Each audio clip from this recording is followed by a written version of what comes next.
si faktor këç i teknologjisë. Me mua në lidhje të drejtë për drejtë kam Ermand Mertenika nga Tirana. Përshëndetje nderuar. Përshëndetje dhe kënaqësi që jam pranë jush në RTV Dukagjini për këto tematika shumë interesante lidhje me teknologjinë, domethënë. Edhe e shikoj shumë optimiste këtë pjesë. Ne të teknologjisë jemi shumë hiperaktive dhe me këto çudirat në të fundit që po ndodhin fakt. Po, faktikisht i quajte edhe ti çudira, por a mund të konsiderohet se mund të ndodhë një çudi, një hata, po e quaj kushtimisht në botë, sepse kemi pas deklarime të ndryshme, kemi parë zhvillim të hapshëm të teknologjisë, po në kuadër të teknologjisë, pastaj edhe degët të tjera që lidhen me të, siç është robotika. A mund të vi bota në një pikë ku robotët të zëvendësojnë liderët botror? Kjo faktikisht së fundmi kishte dalur ishte një tematikë shumë interesante që domethënë është bërë goxha virale në lidhje me këtë pjesë, por që ideja domethënë është që ka shumë zhvillim të madh të inteligjencës artificiale, teknologjisë që po ndodhin. Unë mendoj domethënë që kanë filluar deri diku të krijohen këto klonët digital që ne i themi, për shembull fjala vjen të kemi një identik digital, siç një Ermand digital, një Trump digital, një Putin digital. Ajo që mua faktikisht më kujton kohën e robotit humanoid Meka që u krijua para 2-3 vjetësh. Një robot shumë interesant, domethënë humanoid, sepse këto janë njerëz e sa ndryshe në mënyrë trajt figurative njerëz bionik ose humanoidët, robotët humanoid, identik si njerëzit, madje dhe gjesturat që ishin të instaluar ka Meka për disa të cilët nuk ishin pjesë ose nuk ishin familiarizuar me teknologjinë, thonë si ka mundësi, domethënë, që ky sistem robotik krijon emocione, lëviz gjesturat e fytyrës, buzët, sytë e tjerë. Po të imagjinosh domethënë po të hysh fushës teknologjisë dhe elektronikës që janë çfarë sazh numri sensorë të instaluar pikërisht në ato fytyrën e Mekës, në atë humanoid që është krijuar, domethënë që jepte gjestura, madje komunikimi ishte shumë interesant, bënte pikërisht pra koncepte ose bënte gjestura të ndryshme në fytyrë. Imagjino çfarë sensorësh ka pasur si në vetull, si në pjesën e syve, si në pjesën e buzëve, pra të jetë identik pikërisht pra imazhin e një njeriu.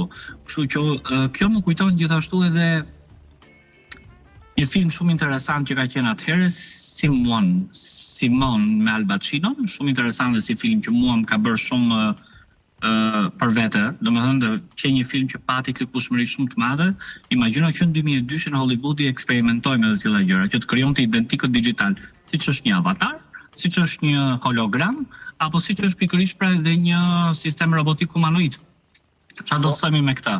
Për shembull, kur u krijua Meka, ne kemi parë gjithë, kur u krijua Simon, ishte një avatar interesant i projektuar pikërisht për në një hologram, në një sistem holograme, dhe kur pati debutimin e saj pikërisht për në festival, të gjithë u atraktuan pikërisht pra me këtë këngëtare, me këtë që ishte dhe e bukur faktikisht, edhe mendonin edhe kërkonin gjithë ta takonin.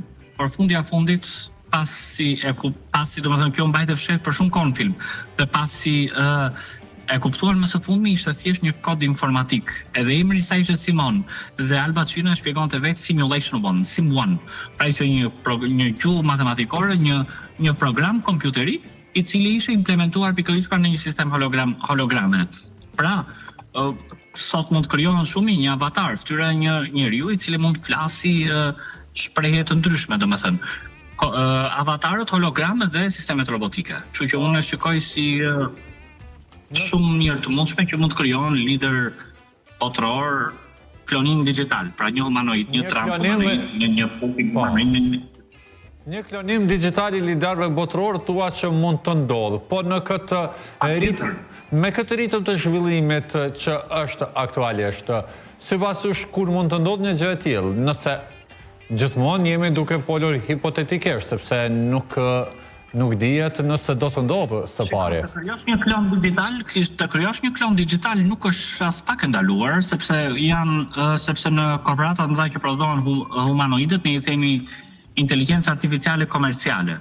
Pra për të imituar njerëzit, është diçka fantastike, është domethënë një art digital, por që debati fort ka qenë midis ose e ndaluar me ligj është ajo që quhet klonimi ose kloni biologjik, që të krijosh identitetin nga ADN-ja. Pra, kjo është ndaluar botëror, domethënë me ligj botëror. Kurse të krijosh pikërisht pra imazh ose të krijosh pikërisht pra një klon digital, kjo është shumë interesante, sepse edhe vetë për shembull na kanë provuar që të krijoj një armand me fytyrën time dhe të shkruaj shprehje të ndryshme fonin në anglisht. Kështu që kjo quhet, domethënë, është klonim digital form avatar.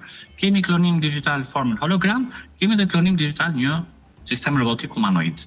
Pra këto bëhen janë më shumë komerciale për të dhënë një mesazh globalisht që shiko ku po shkon teknologjia, inteligjenca artificiale. Pra ne kemi ndorë se shpesh disa thojnë apo na dominon inteligjenca artificiale.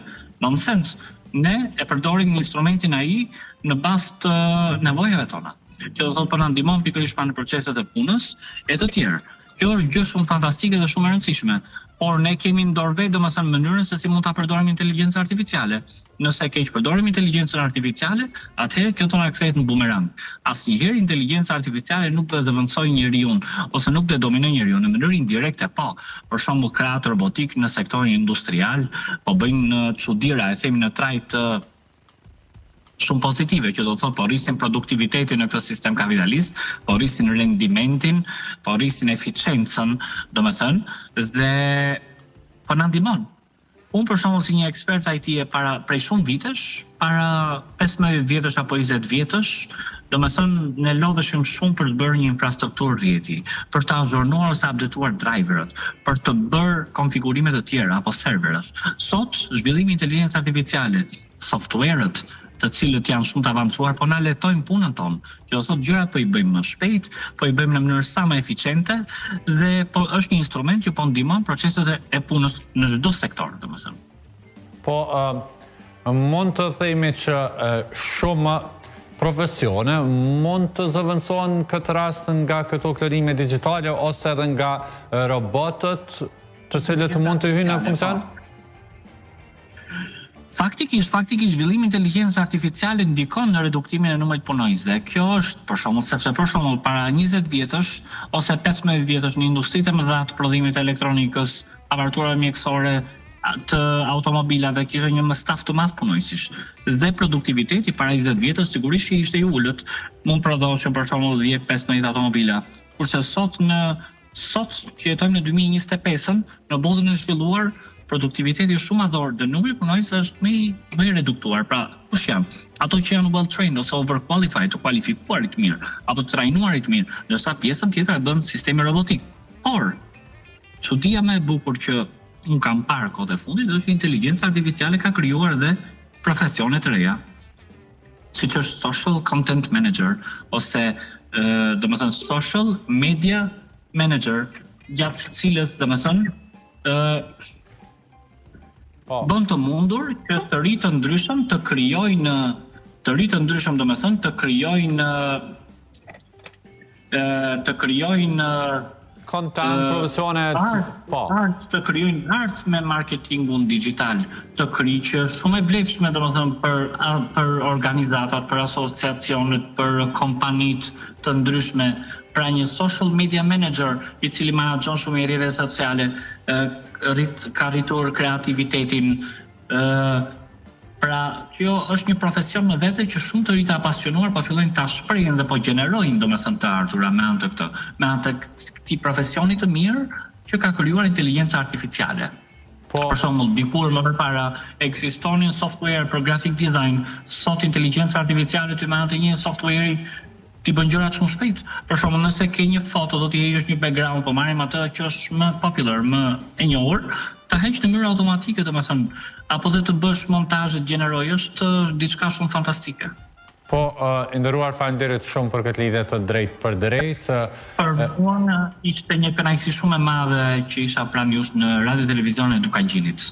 Shumë faleminderit, ishim në lidhje të drejtë për drejtë me Ermand Mertenika nga Tirana, inxhinier me të cilin diskutuam në lidhje me